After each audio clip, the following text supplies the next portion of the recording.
안녕하세요. 오늘은 요즘 조금 문제시 되고 또 유튜브 상에서도 자주 논란이 되고 있는 이 사도신경의 문제에 대해서 이야기를 좀 해볼까 합니다. 우리 기독교 세계가 이단인지 아닌지를 구별하기 위해서 보통 이렇게 질문을 많이 하지요. 그 교회에 사도신경 하나요? 이렇게 묻습니다. 사도신경이 제정될 때도 사실은 이단이냐 아니냐를 구별하기 위해서 그런 목적으로 제정이 되었습니다. 제정이 된 것은 이미 1500년 전에 있었던 일들이죠. 그 1500년 전에 이단이냐 아니냐를 규정하기 위해서 만들어진 그 사도신경이 1500년이 지난 지금까지도 단어도 바꾸지 않고 문장도 바꾸지 않고 교리도 첨삭도 함이 없이 그대로 적용이 되어서 사용되고 있다는 것이 알고 보면 조금 놀랍기도 한 그런 상황이 아닌가 이런 생각을 해봅니다. 그 시대에도 영지주의를 비롯해 가지고 당시의 철학 사상과 믹스되면서 많은 다양한 교리들이 생겨났거든요. 그런 시대적인 상황에서는 너무나 다양한 가르침들이 퍼져 있었기 때문에 어느 정도 기독교적인 요소인지 아니면 이방적인 요소인지 이런 것들을 가늠하기 위한 어떤 지침이 필요했던 거죠. 그래서 이런 정도를 고백하는 사람이라면은 기독교 신앙인 걸로 인정하자 이래서 라인을 그어준 게 이제 사도신경의 성격인데 그러한 것이 그 시대에는 그것으로 충분했을지 모르지만 오늘날은 더 다양하고 더 디테일한 사도신경에서 언급하지 않는 그런 많은 요소들도 지금은 많이 주장되고 있는 그런 시대이기 때문에 사도신경만 가지고는 이 시대의 모든 교단들을 재단한다는 것은 조금 무리가 있지 않나 이런 생각도 이제는 한번 해봐야 될 때가 아닌가 이런 생각을 해봅니다. 오늘은 그 사도신경이 갖는 신앙 고백으로서의 용도가 과연 적합한지에 대해서 좀 논해 보려고 합니다.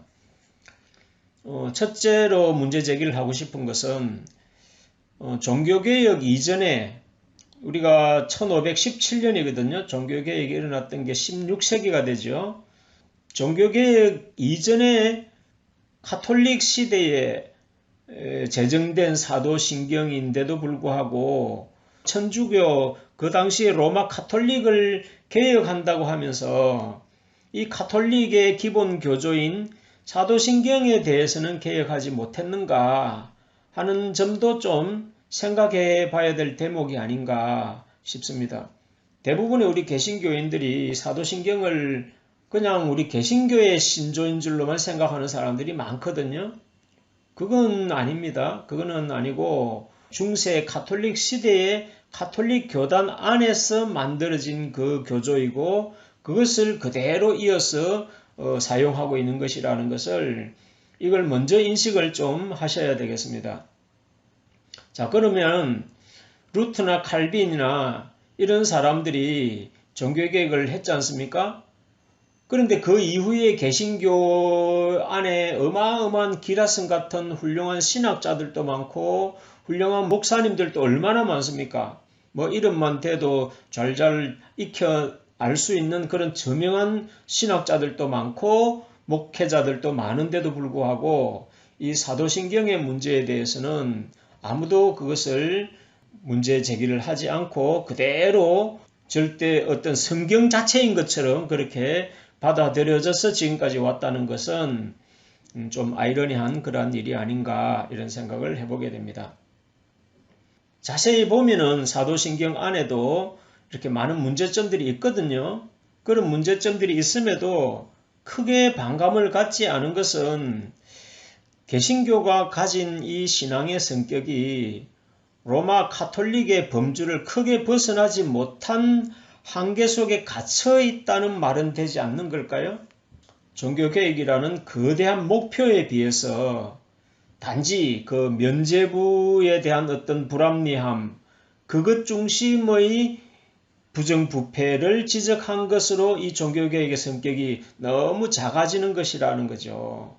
사도신경을 너무나 당연하게 절대 진리인 것처럼 받아들여지고 있는 이 풍토 자체도 우리가 깊이 한번 생각해 봐야 될 그런 주제인 것은 틀림이 없는 것 같습니다.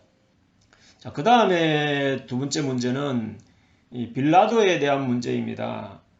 본디오 빌라도에게 고난을 받으사 십자가에 못 박혀 죽으셨다. 이렇게 고백을 하는데, 자, 이것은 주로 사도신경의 문제를 제기하는 대부분의 사람들이 단골 메뉴로 사용하는 문제 제기이거든요. 그래서 이 문제는 뭐 별로 길게 말하고 싶진 않지만, 다만 한 가지 말씀드릴 것은 사도신경이라는 말은 신앙을 고백한다, 내 신앙을 고백한다 이런 뜻이잖아요. 그것을 이제 문구로 만들어서 표현하다가 보니까 어떤 뭐 암송 문구처럼만 생각하고 말지만 이건 그 표현 그대로를 내 신앙으로 고백을 하는 거란 말이에요. 자, 이 예수님의 죽음의 본질은 무엇 때문입니까? 뭐 빌라도가 아니었으면 안 죽었습니까? 인류의 죄를 위해서 이 땅에 오셔가지고 십자가에 달려 죽으신 그 예수님의 죽음을 두고 그 책임을 논함에 있어서 오직 행정적인 책임만을 물어서 빌라도가 죽였다고 표현을 하는 것이 이게 과연 도의적인 것일까요? 합당한 것일까요?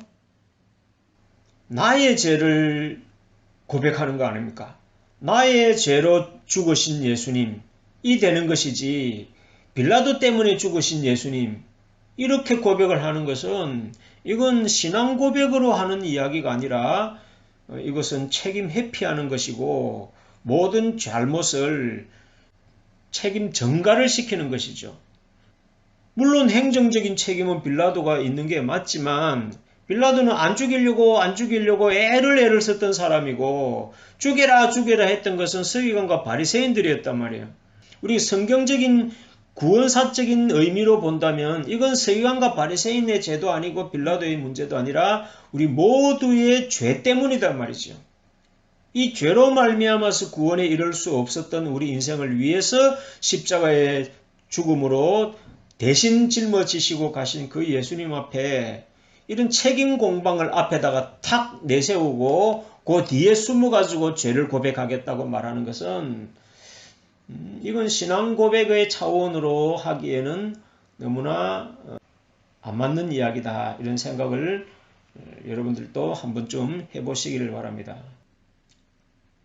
자, 그 다음 세 번째는 이번에는 조금 교리적인 차원의 문제를 논해볼까 합니다. 자, 몸이 다시 사는 것과 영원히 사는 것을 믿사오며 이렇게 되어 있습니다. 기독교의 부활론은 엉터리입니다. 기독교의 부활론이 뭡니까? 무덤에 땅에 묻혀있는 육체가 썩어 없어졌음에도 예수님 재림하실 때 다시 회복돼서 몸으로 부활한다고 믿고 있는 게 이게 2000년 기독교 역사상 그런 부활관을 지금까지 믿고 있었다는 겁니다. 거대한 성경의 비성경적인 부활관이 이 사도신경에 깊이 박혀가지고 부활 그러면 땅속에 묻혔던 육체가 부활한다 이렇게 믿고 있단 말이죠. 자, 이런 것들이 비성경적인 것이 이 사도신경에 들어갔다면 이건 누가 심었겠냐는 거죠. 그 교부들도 아니죠. 나중에 한 400~500년이 지나서 종교 지도자들끼리 만든 그 회의체이기 때문에 이미 천주교가 로마의 국교화가 되면서 완전히 이제 관료주의처럼 바뀌어버린 그 당시의 종교 지도자들이니까 무슨 거룩함이 있었을까 이런 걸 한번 생각해 보시기 바랍니다. 지금도 예루살렘에 가보면 예루살렘 맞은편에 거기 감람산이 있는데 그 감람산 비탈에는 예루살렘이 이렇게 보이는 그 언덕바지에 수만 개의 석관들이 장사돼 가지고 널려져 있단 말이죠. 이게 왜 그렇습니까? 예수님 부활하시면 제일 먼저 부활해가 예수님 만나겠다는 그런 교리들이 바탕에 깔려 있는 거죠. 개신교는 어떻습니까? 큰 대형 교회들은 전부 다 앞다투어서 자기 교인들만 묻을 수 있는 교회 공원 묘지를 다 마련해 놓고 있지 않습니까? 예수님 부활할 때 같이 부활하자고, 손에 손잡고 같이 부활하자고 그러는 거죠. 그뿐인가요? 가톨릭의 본산지인 바티칸에는 성베드로 성당 그 지하에 가보면 역대의 교황들의 시신을 아예 미이라로 만들어가지고 죽은 사람들의 시신을 예배의 대상으로 조장을 하고 있는 것이 가톨릭 신앙이란 말이죠. 종교개혁이라는 미명하에 교단을 새로 하나 창설을 했지만 근본적인 흐름에는 지금 바뀐 게 하나도 없다는 거다 이거죠. 한번 죽은 육체는 다시 끄집어내지 않습니다. 고전 15장 35절부터 세심하게 읽어보세요. 한번 죽은 육체를 땅에 묻어놓으면 죽은 시체는 그걸로 끝나버리고 내 속에 있는 영혼이 새로운 형체를 입고 새로운 부활체를 입는 것이지 육체를 끄집어내 가지고 부활체를 입히는 것이 절대로 아니라는 겁니다. 자, 이 교리에 대해서는 제가 영상에도 올려놨기 때문에 그걸 반드시 여러분들이 확인하시고 이 부활 신앙이 잘못되면요. 여러분들 부활을 못할 수도 있습니다. 잘못된 이단을 선별하기 위해 만들어진 이 사도신경이 오히려 잘못된 이단적인 사상을 전파하고 지옥에 갈 사람들을 거짓의 단으로 묶는 데 사용한다면 얼마나 넌센스입니까? 믿음대로 되는 게 신앙의 역사입니다. 이루어지지 않을 걸 믿고 기다리고 있으면 영원히 안 이루어지는 겁니다. 예수님이 말씀하신 부활은 그게 아닌데 그걸 기다리고 있다면 그런 부활은 없는 거예요. 자, 그리고 이제 마지막 네 번째는 몸이 다시 사는 것과 영원히 사는 것을 믿사오며 그랬습니다. 그러면 영생을 믿는 거 아니에요. 육체로 몸이 살아난 몸이든 어쨌든 간에 몸으로 영생에 들어간다는 것을 믿는 거죠. 육체로 구원을 받게 하려고 예수님은 환난도 감해 주신다고 마태 23장 22절에도 기록되어져 있는데 몸으로 영생하는 것이 가능합니까? 안 합니까? 여러분들 스스로 마음에 답을 하시기 바랍니다. 하나님은 몸으로 구원을 받을 수 있다고 하셨나요? 아니라고 하셨나요?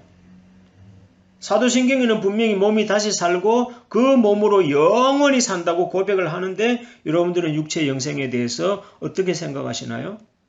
자, 이 부분에 대해서는 할 말이 너무 많기 때문에 제가 다음에 첫째 부활이라는 설교 영상을 따로 제작을 해서 여러분들에게 강조를 해드리겠습니다. 이런 부분도 사도신경에 담겨져 있다는 것을 인지하시면서 습관적인 사도신경을 하지 마시기 바랍니다. 자, 아까 네 번째가 마지막이라 했는데 하나 더 해야 되겠네요. 다섯 번째, 이제 진짜 마지막입니다. 자, 그 고백에서는 뭐라고 하냐면은 저리로서 산 자와 죽은 자를 심판하러 오시리라 하고 예수님의 재림을 표현한 거죠. 그럼 아담 이래로 있어 왔던 수많은 인류들, 죽어갔던 영혼들까지를 다 포함해서 아담 이래로 있어 왔던 모든 인간들, 그리고 지금 살아있는 이 모든 인생들을 다 심판하러 오신다, 이 말 아닙니까? 이것은 예수님의 재림에 대한 상식이 너무나 잘못되어 있기 때문에 생기는 결과입니다. 이런 많은 이야기들이 있지만 계시록 20장 4절에서 6절을 보시면 오직 목배임 받은 자의 순교자의 영혼들과 이 땅의 짐승과 싸우고 이기고 짐승의 표를 받지 아니한 사람들이 1000년 동안 예수님과 함께 살아가기 위해서 예수님이 오시고 그들에게 첫째 부활을 주러 오신다, 이렇게 되어 있습니다. 그리하여서 예수님은 천년왕국을 열기 위해서 오시는 거지 모든 죽은 자와 산 자를 심판하러 오시는 것이 절대로 아니라는 겁니다. 그래서 우리 사도신경에는 이 예수님의 재림과 함께 열려지는 이 첫째 부활과 천년왕국에 대한 개념이 눈꼽만치도 안 들어가 있습니다. 물론 사도신경이 만들어질 당시에는 신학적인 수준이나 신앙적인 연륜이 깊지 않았기 때문에 그럴 수도 있었겠죠. 또 루터나 칼빈이 또 종교개혁할 당시에도 부족했다 하더라도 이제 이 모든 것을 밝히 드러낸 이 마지막 시대임에도 불구하고 여전히 1500년 전의 신앙적 지식적인 수준이 지금껏 한 단어도 바꾸지 못한 채 발전되지 못하고 있다는 것은 무엇을 의미할까요? 그것은 성경 연구에 너무나 태만했다는 거. 우리 신학자들이나 목회자들이나 목회한다고 바빠가지고 성경 연구하는데 너무 나태했다는 이 질책은 피할 수가 없는 겁니다. 신앙은 믿음대로 되는 세계라 했습니다. 첫째 부활에 대한 신앙 고백적인 믿음이 없다면 그런 사람은 절대로 첫째 부활에 절대로 참석할 수가 없습니다. 이제는 그런 공부하셔야 됩니다. 이제 이런 설교를 찾아다니셔야 됩니다. 저한테 안 오셔도 됩니다. 이런 공부는 하시기 바랍니다.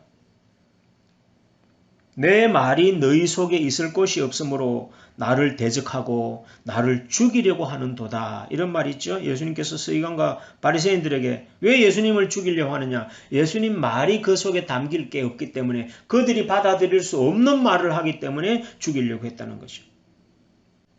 이처럼 무엇을 아는 것, 그 아는 것은 믿음을 결정합니다.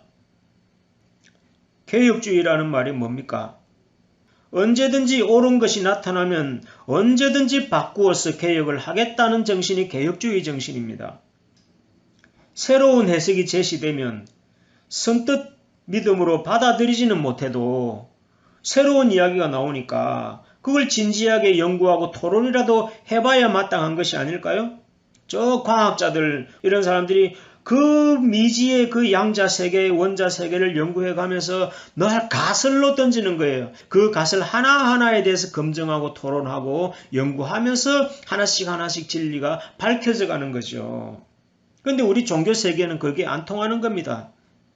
그런 개혁주의적인 삶의 최대의 적은 관습입니다. 그리고 습관입니다. 그런 것이 쌓이면 기득권이 됩니다. 기득권으로 인식이 되는 순간 거기에는 옳고 그름의 문제는 없어져 버립니다. 단지 내 편인가 아닌가만 문제시 됩니다. 거기에 머무르질 않고 오히려 옳은 것을 정죄하고 그 옳은 사람을 십자가에 못 박아 죽이는 일을 서슴지 않게 만드는 것이 바로 이 간섭에 젖은 기득권층들이 인 것입니다. 우리 개신교는 말만 개신교지 전혀 가톨릭적인 신앙에서 벗어나지 못하고 있다는 사실에 대해서 여러분들이 꼭 인식을 하시길 바랍니다. 사도신경은 사도들이 만든 게 아닙니다. 이 편견부터 깨셔야 됩니다. 성탄절이 성경적인 게 아닌 것을 알면서도 습관이 되어버리니까 이제는 변화를 주지 못하듯이 사도신경도 이미 기득권자들이 되어버린 로마 가톨릭의 산물임을 다시 한번 명심하셔야 됩니다. 가톨릭을 타락했다고 개혁하자고 나온 개신교가 여전히 가톨릭의 사도신경 안에 갇혀 있다는 것은 이건 참으로 아이러니한 일이 아닐 수가 없고 그것은 결국은 개신교도 가톨릭의 아류임을 스스로 인정하는 꼴이 되는 것입니다. 신앙적으로는 여전히 갈릴레오 같은 정신이 필요하고 코페르니쿠스 같은 그런 정신이 더더욱 필요한 시대인 것 같습니다. 그런 새로운 진리를 받아들일 수 있는 용기도 필요하다 하겠습니다. 부디 주님의 뜻을 깨달으시고 그 부르심에 참여하는 여러분들이 되기를 바라겠습니다. 감사합니다.